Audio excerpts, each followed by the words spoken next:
To शाश्वत आयुर्वेदा। कल हमने देख लिया था धूमपान। आज हम पढ़ेंगे नश्य। श्लोक नंबर 56 to 62। नश्य नश्य बसंत शरद प्रावरण ऋतु में नश्य का प्रयोग करना चाहिए। नश्य से लाभ में बताते हैं न तस्य चक्षु न घ्राणम न श्रोतम उपहन्यते। मतलब चक्षु से संबंधित, घ्राण से संबंधित और श्रोत इंद्रिय से संबंधित रोग सभी नष्ट हो जाते हैं। उसके केश और दाढ़ी के बाल श्वेत तथा पिंगल वर्ण को प्राप्त नहीं होते। केश गिरते नहीं अपितु विशेषकर बढ़ते हैं। मन्या स्तंभ हनु संग्रह इन रोगों में भी विशेषकर होता है, मतलब लाभदायक होता है। मुखम प्रसन्न उपचितम, तो मुख पर प्रसन्नता और उपचय युक्त अर्थात मांस से भरा हुआ प्रतीत होता है। स्वरः स्निग्धः स्थिरो महान, स्वर स्निग्ध स्थिर और महान गंभीर होता है। सर्व इंद्रियाणां वैमल्यम बलम भवति च अधिकम, सभी इंद्रियों में वैमल्य, वैमल्य मतलब शुद्धता लाना। सभी इंद्रियों में वैमल्य बलम भवति च अधिकम और बल प्रदान करता है। चरा न लभते बलम, और वृद्धावस्था आने पर भी उसे वृद्धावस्था वाले लक्षण प्रकट नहीं होते हैं। अब अणु तेल निर्माण विधि देखते हैं। अणु तेल निर्माण विधि में कुल 27 ड्रग लेना है। इसमें पहले 100 गुना माहेंद्र जल में क्वाथ बनाएंगे, उसके पश्चात 10 गुना इसे शेष रखेंगे। इतना इसका पाक करना है कि 10 गुना इसे शेष रखना है। फिर 1/10 क्वाथ को तेल में डालेंगे। ऐसी क्रिया 9 बार करें और 10वीं बार में हमें छाग पेय डालना है। छाग मतलब बकरी का दूध डालेंगे। इसकी मात्रा आधा पल है। अणु तेल की मात्रा है आधा पल।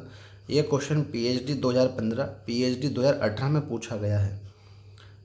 नश्य हमें एक दिन में 3 बार लेना है। इसका प्रयोग हमें हर तीसरे दिन पर करना है। ऐसी क्रिया हमें 7 दिन तक करनी है, लेकिन हर तीसरे दिन करना है।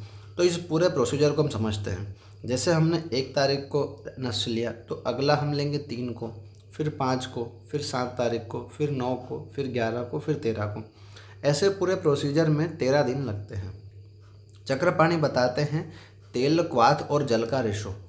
तो तेल हम 1 गुना लेंगे, तो उससे क्वाथ हम 25 गुना लेंगे, और क्वाथ से 25 गुना है। क्वाथ हमने 25 गुना लिया है तेल से, और जो जल है वो हम क्वाथ से 4 गुना लेते हैं।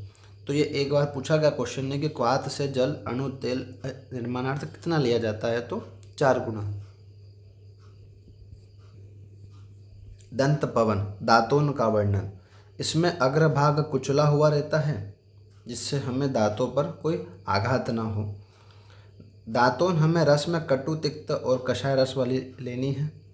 दांत के मांस की आघात से रक्षा करनी है, और इसका काल बताया है प्रातः काल और सायं काल।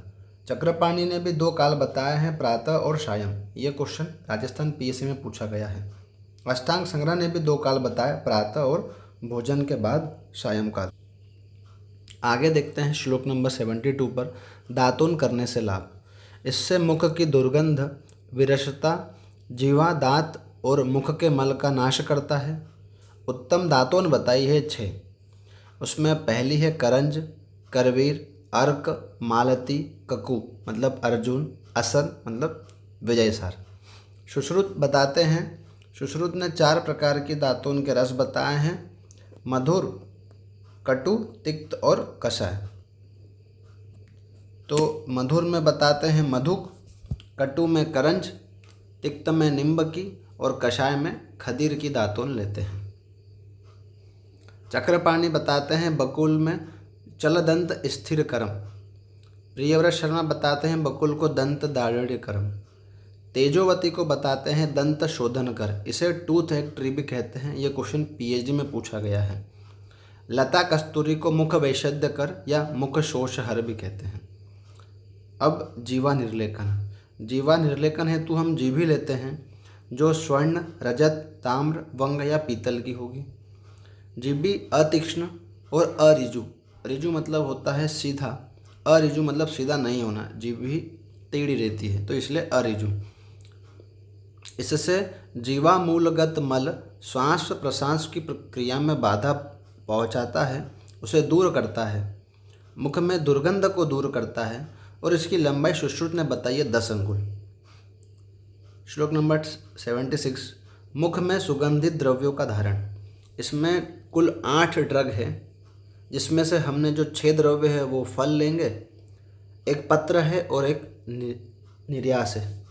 6 द्रव्य फल हैं, उसमें है जायफल, कटुक, पुग, लवंग, कंकोल और एला।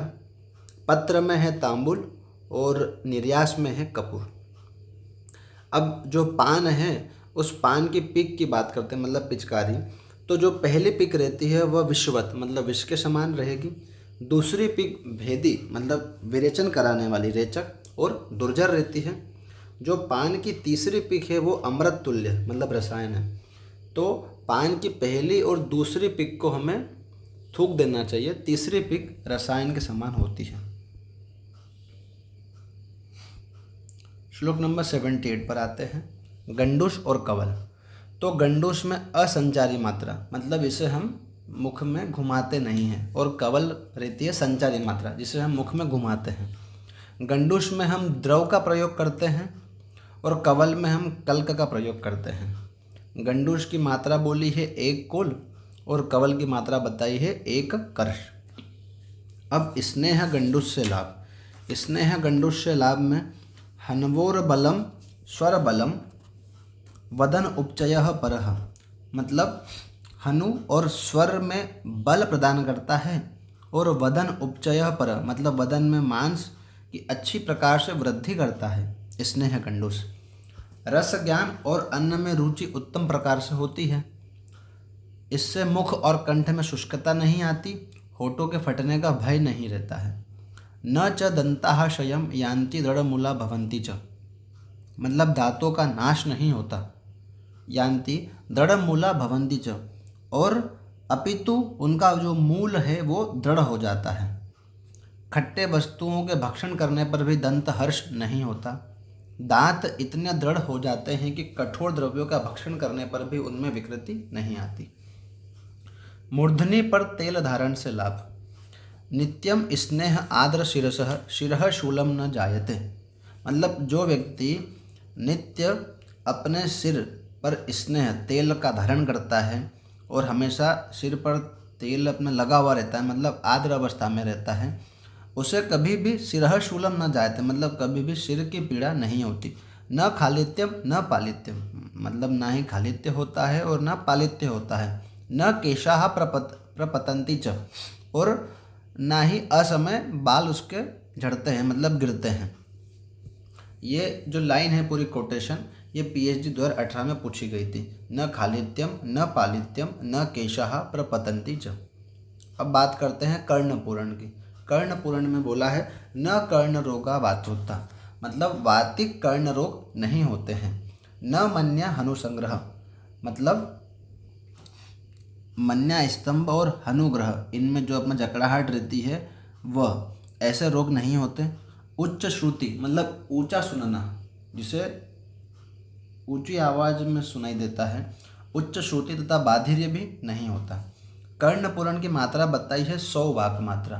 एक मात्रा में होता है एक मात्रा बराबर 1 अक्षी निमेष, ऐसे 100 वाक मात्रा। तो 100 वाक मात्रा लगभग होती है 2.38 मिनट की। अब देखते हैं हम अभ्यंग। जिस प्रकार तेल घृत इत्यादि के लेप से घड़ा, तेल मर्दन से चर्म और उबांग से गाड़ी के पहिए का अक्ष मजबूत और क्लेश सह होता है, इसकी अभ्यंग की तुलना की गई है गाड़ी के जो बैलगाड़ी का जो पहिया होता है उससे। प्रशांत मारुत अबाधम क्लेश व्यायाम संशहम मतलब उसका शरीर इतना दृढ़ इतना बलवान हो जाता है कि वह क्लेश को सहन करने वाला हो जाता है और मजबूत हो जाता है। अब देखते हैं हम अभ्यंग के कार्य का वैज्ञानिक आधार। स्पर्श का अनुभव त्वचा के आश्रित होता है। तेल वातनाशक होता है, अतः शरीर में मर्दन करने से यह त्वचा के लिए परम हितकारी होता है। पाद अभ्यंग से लाभ। पाद अभ्यंग से लाभ में खरत्वम स्तब्धता, रोक्षम, श्रमः, सुप्तिश्च पादयोः। मतलब पाद अभ्यंग से जो खरता है, स्तब्धता मतलब स्टीफनेस है, रुक्षता है, श्रम मतलब थकावट है, सुक्ति मतलब सुन्नपन है जो पाँव में, इन सबको दूर करता है। दृष्टि ही प्रसादम, दृष्टि का प्रसादन करता है। मारुतस्य उपशाम्यति, जो पैर में वायु का प्रकोप हुआ है उसे शांत करता है। मारुत मतलब वायु। मारुतस्य उपशाम्यति।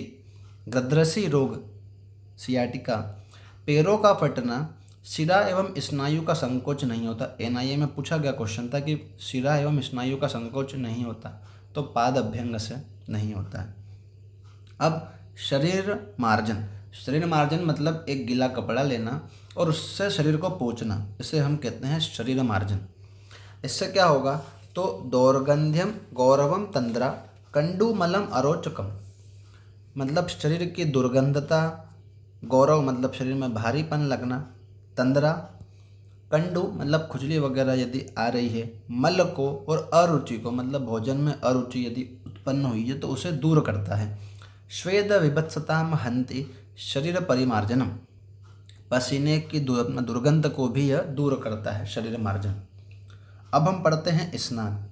पवित्रम वृश्यम आयुष्यम श्रम स्वेद मलापहम शरीर बल संधानम स्नानम ओजस्करम परम। तो स्नान करने से पवित्रता आती है।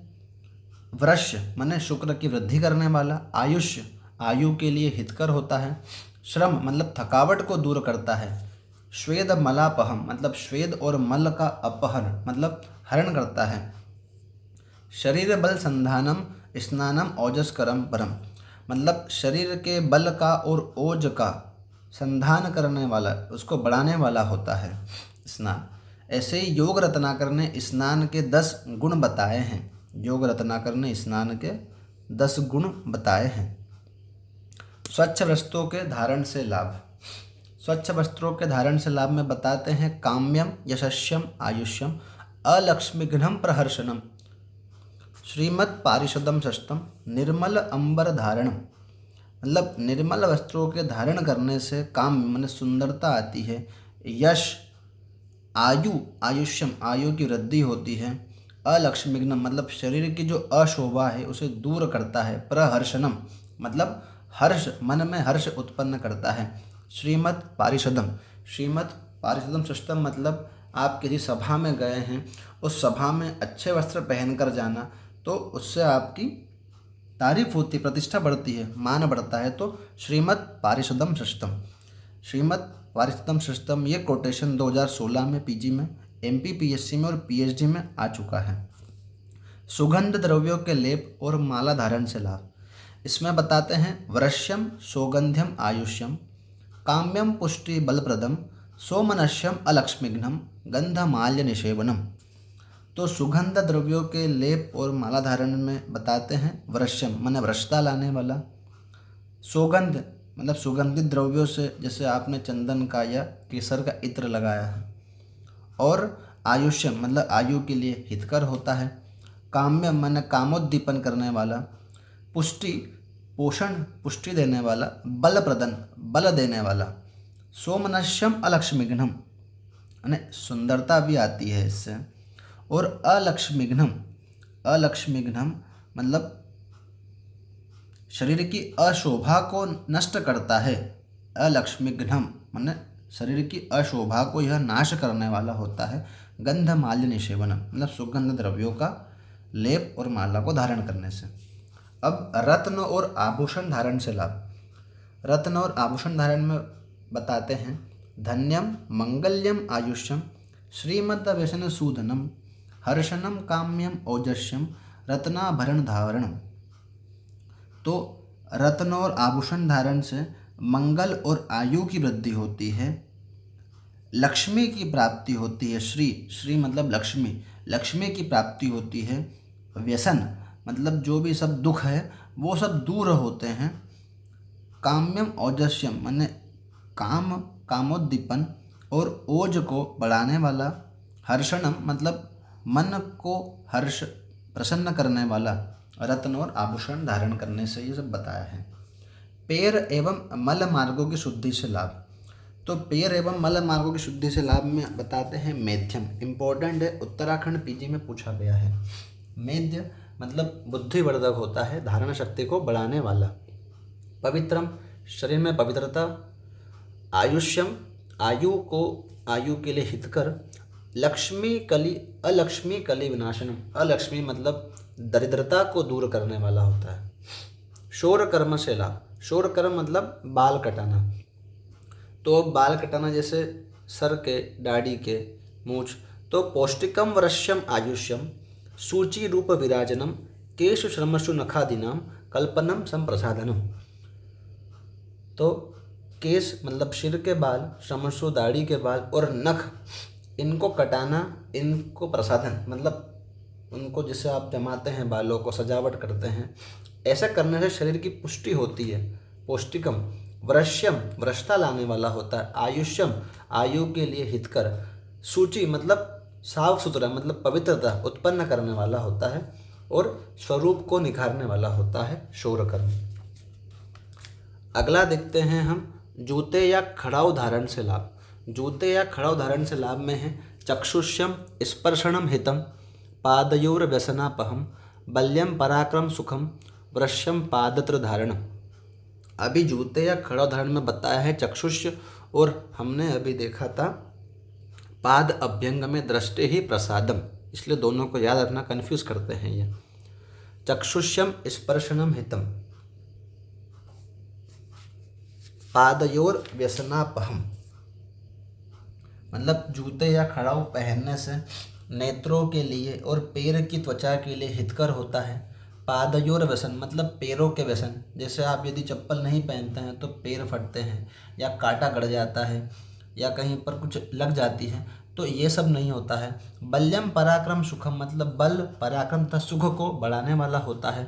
वृश्यम वृषता लाने वाला होता है। पादत्र धारण मतलब पाँव में जूते या खड़ाऊ धारण करने से। छाता धारण करने से लाभ। इते है प्रशमनम, इते मने भावी जो रोग मतलब भविष्य में जो रोग होने वाले हैं उनकी शांति होती, वो नहीं होते हैं। बल्यम बल बढ़ता है। गुप्त आवरण शंकरम, गुप्त मतलब प्रेत पिशाच आदि से रक्षा होती है। आवरण मतलब शरीर का आवरण करने वाला होता है। शंकरम मतलब कल्याणकारक होता है। घर्म मतलब धूप। अनिल मतलब वायु। रज मतलब धूल। अम्बु माने जल, अम्बुग्नम, तो इन सबसे हमारी रक्षा करता है। तो घर्म अनिल रजो अम्बुग्नम छत्र धारण उच्यते मतलब छाते धारण से, छत्र के धारण करने से घर्म अनिल रजो अम्बु मतलब इन सबसे हमारी रक्षा करता है। अब दंड धारण करने से लाभ। दंड धारण करने से लाभ में है स्खलतः संप्रतिष्ठानम मतलब मनुष्य को गिरने से बचाता है। स्खलतः जैसे आप कहीं पर अपना फिसल रहे हैं तो आप डंडे को धारण कर सकते हैं। तो स्खलतः संप्रतिष्ठानम शत्रुनाम च निषूदनम, लड़ाई होने पर शत्रुओं के सामने यदि शत्रु आपके सामने आ जाए तो आपकी रक्षा करता है। अवश्चंबनम आयुष्यम भयग्नम दंड धारणम शरीर का सहायक होता है और आयु के लिए हितकर होता है। आयुष्यम आयु के लिए हितकर होता है दंड धारण करना। अवश्चंबनम आयुष्यम ये कोटेशन पीएचडी में पूछा गया है।